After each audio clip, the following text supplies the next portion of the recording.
Morning, my little burgers.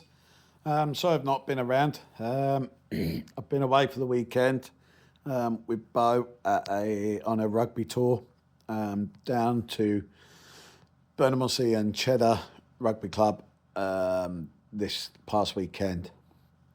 And the wife Lizzie and Eli were on a little holiday themselves with Nanny Dot. But we had this tour down at Cheddar. Now, for me personally, I was a bit anxious before going. I had a few concerns, a few worries. How would I cope? Will I be physically able to do this? Is it right that I should go?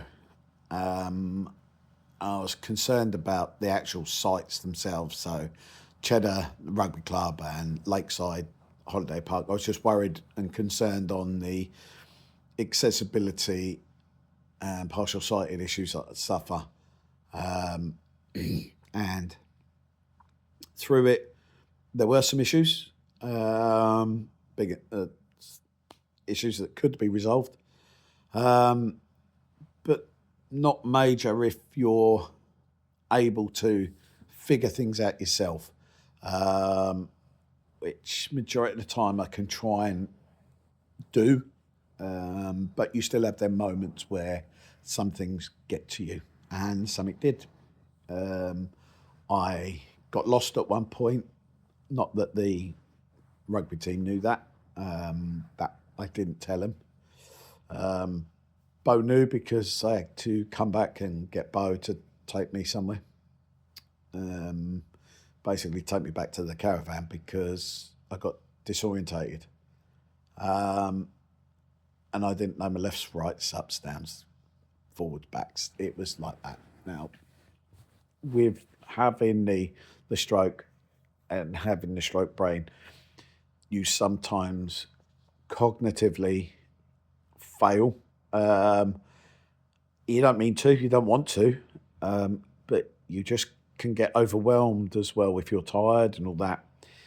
And just trying to think basically about where you are just doesn't work. And that happened to me. I was getting quite irate at one point. Not that any of the kids saw it, not any of the tour saw it. Beau saw it, but he understands a lot more than they do because he's around me a lot more. And I don't like taking it out anywhere with the kids, but it's hard when you feel everything's going against you. So these emotional ups and downs happen quite regularly when you're someone new. That's what you can't regulate very well. And with the partial sighted, just transitioning from outside to inside or inside to outside, you have to slow down, adapt. And it takes a while for it's not necessarily my eyes, because like I've said before, my eyes work. It's my brain. The information that my brain is receiving, it's having to work twice as hard on half the brain, because like I said before, I've got basically half side, the right hand side brain at the back is such a large area of damage that the rest of my brain's working twice as hard to do the work. And that's where the fatigue and tiredness comes from, because you're able to focus a lot more.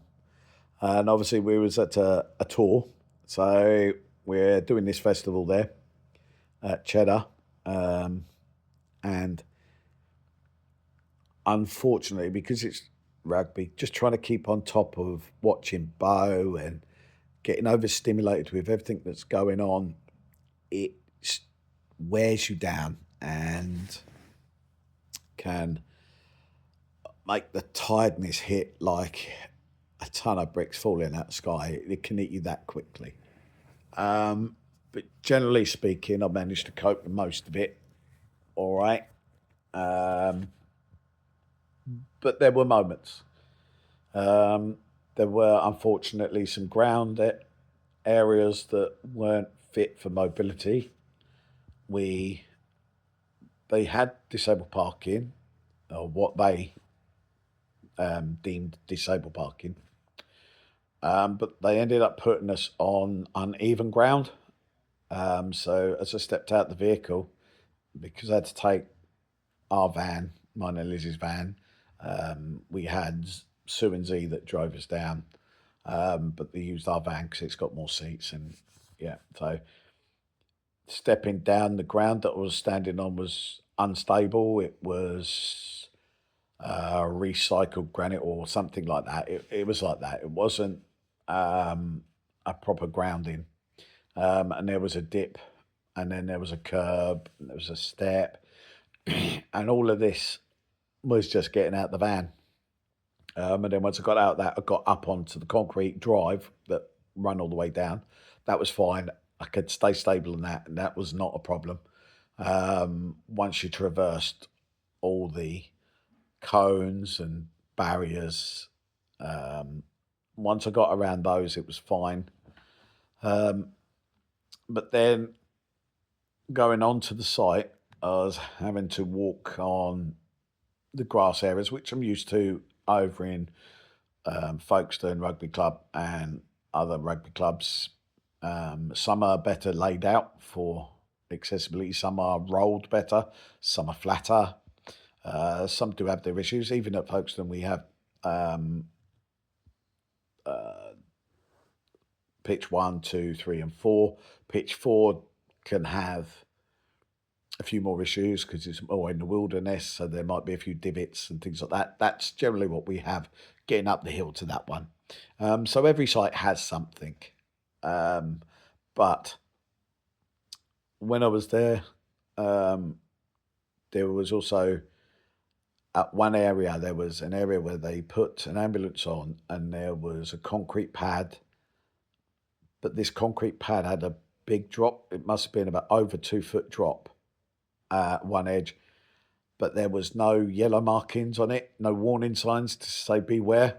I found it by accident, which luckily I did, because I could have gone flat on my face or on my head. And obviously with the tablets I'm on and things like this, could have caused some serious injury. So there are aspects of their risk assessments at that community site, the rugby site, that they may need to review, and think of accessibility issues as well. Fundamentally, it's just minor issues that they need to focus on. They might not have anyone there that uses it that has partial sighted. I did try and ask before I went down to the actual site, because I wasn't worried about Revell, the organisers. I was worried about the actual Cheddar site themselves, because they have to run their own risk assessments. So accessibility and disability should already have been in their risk assessments. I asked them all about this. I emailed them, and they completely ignored me. I didn't get a response, which I think's a bit disingenuous to my concerns. I know it might have been just a small club or whatever, but these are basic fundamental things that you need to plan in when it comes to health and safety on your site, because whoever's in charge can be held accountable for it. Because if I'd fallen and injured myself, or died through a head injury because of their 2 foot drop that wasn't marked out, they'd be liable, because they deliberately knew about it. But then they put all these things out and about for things to do, like you do normally in a festival. So there was burger van, which I didn't know there was actually a barbecue area. I couldn't even see it, because there was so much going on. It was too busy for me to see. And that's sometimes the other problems with partial sight. There's so much going on, so busy. There's so many signs, so many things. You just can't see them. You can't read them because it's overwhelming. There's too much. And there's no clearly defined area. So I missed that, and I missed a couple other things. So it just, a little bit frustrating on that, but where they were placed was probably the best area I could have walked, but I had to walk on the undulating area, which was a bit up and down, so I had to be very careful because I couldn't roll my ankles, and that would have been it.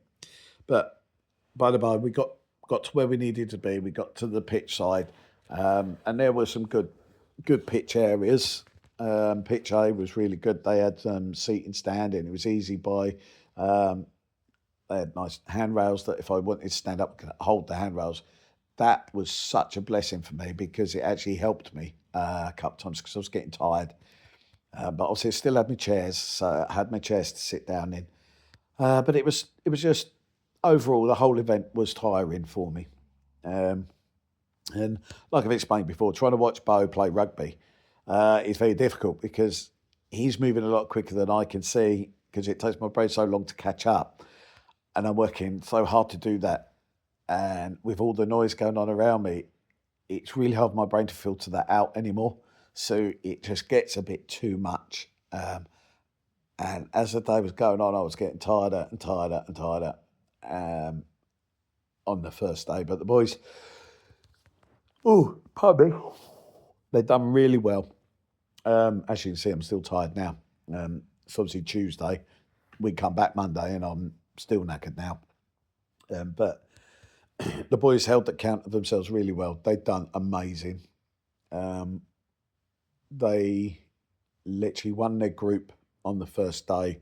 They let one try. That was it. One try beat. That was it. Out the whole group, there was one try. And they ended up getting through to the semi-final. And they lost to the team that won. But they won in many other ways compared to that number one team that won. Because the ethos that the Folkestone boys had and the respect and the values were far superior than Letchworth. Letchworth were actually quite disgusting. Their coach was an arse, really. He really was an arse. And even the ref had to tell him to wind his neck in. And they ended up getting banned from the comp, like they're not allowed to go back. And it was deserved because they deserved that. They were awful. Yeah, they didn't show any decent respect to any other team. They thought they could bully it, but our boys held them fairly well. I mean, unfortunately, they lost to them in the end, but they weren't gentlemen. Right, and in rugby, you should be a gentleman. It's a gentleman's sport. It's have honour, yeah. But because of the coach that showed his true colours, you could see that fed into the kids. Where our coach, Pat, he done something on the first day, and another team come up to him and said, "Can we give you this award because you showed true values when it come to rugby?" Yeah, there was like I think there was like a high tackle by one of our lads on, or one of their lads on our lad, and Pat was like, "No ways, he didn't mean it. I could see he didn't mean it. It's fine. He'd get up. He's all good." And it wasn't meant. It was no hardship. And because of that, I think they gave him this. And it, well deserved. And that's how rugby should be. Letchworth were just but the trend. They're not what I class decent rugby people. Because decent rugby people respect and honour each other. Yeah.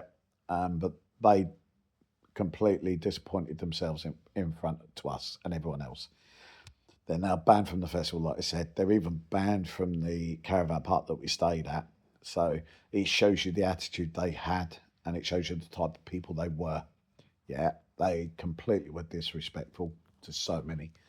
But by the way, we get back, Beau had probably the games of his life.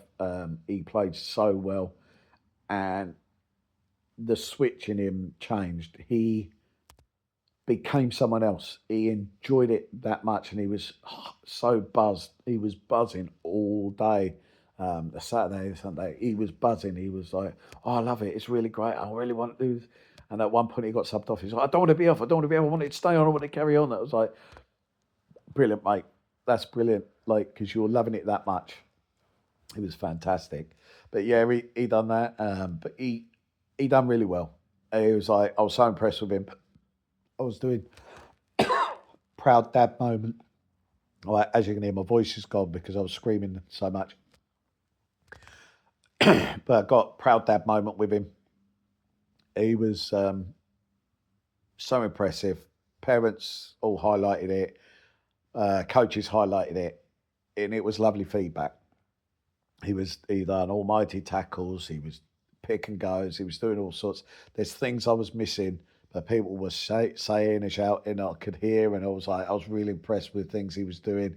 He was getting the ball. He was going through the tackles. He was literally trying to push forward and get them a few extra yards or whatever. And then he was being driven over the line. They were trying to drive over the line at one point, and they got a try from a maul, which was fantastic. It was the whole team done so well. They were absolutely brilliant. They actually played the team they should be all the time in this competition, in this festival, and it was really good to see. They should all hold pat themselves on the back 'cause they were brilliant. Like the whole boys were.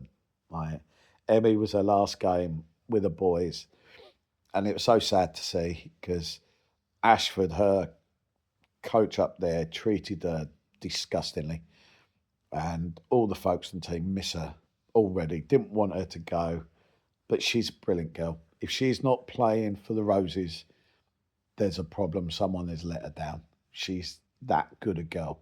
She deserves to be playing there. She's so solid. She's so good.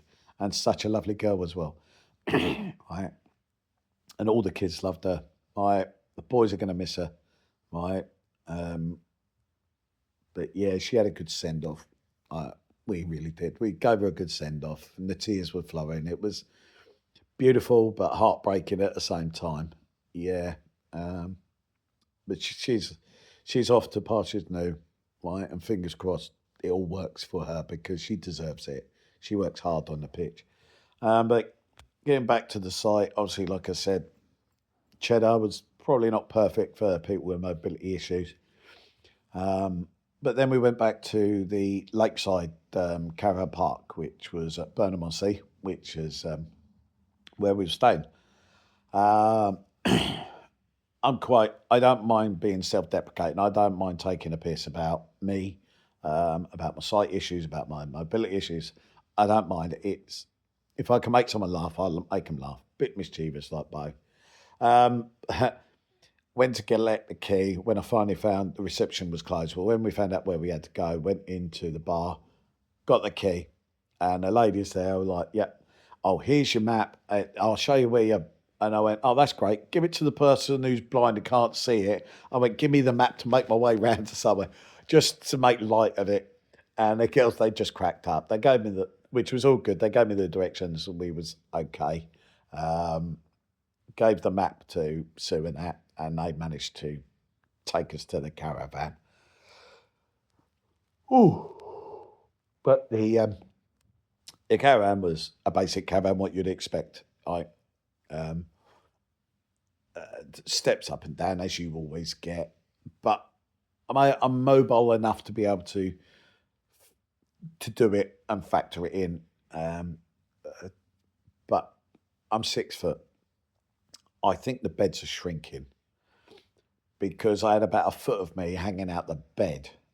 Right, I had to wrap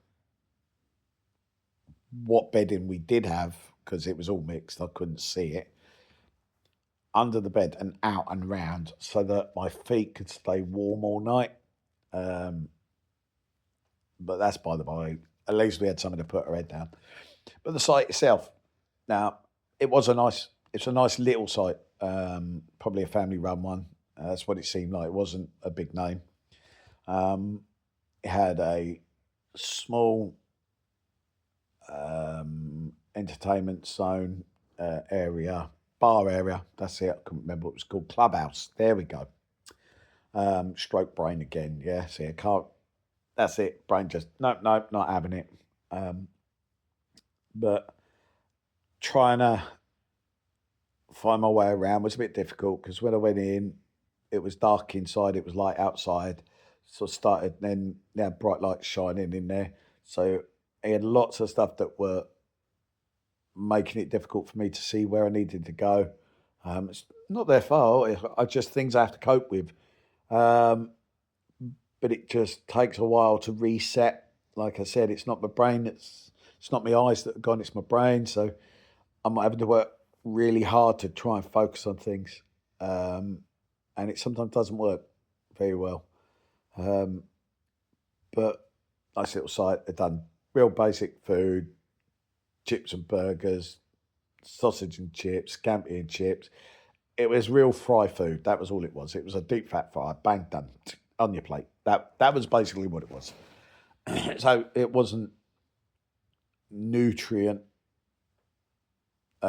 nutrients that the kids needed, or my boy normally has. So obviously, when we're at home, using the food processor to do my veg and things like that, which I can manage to do.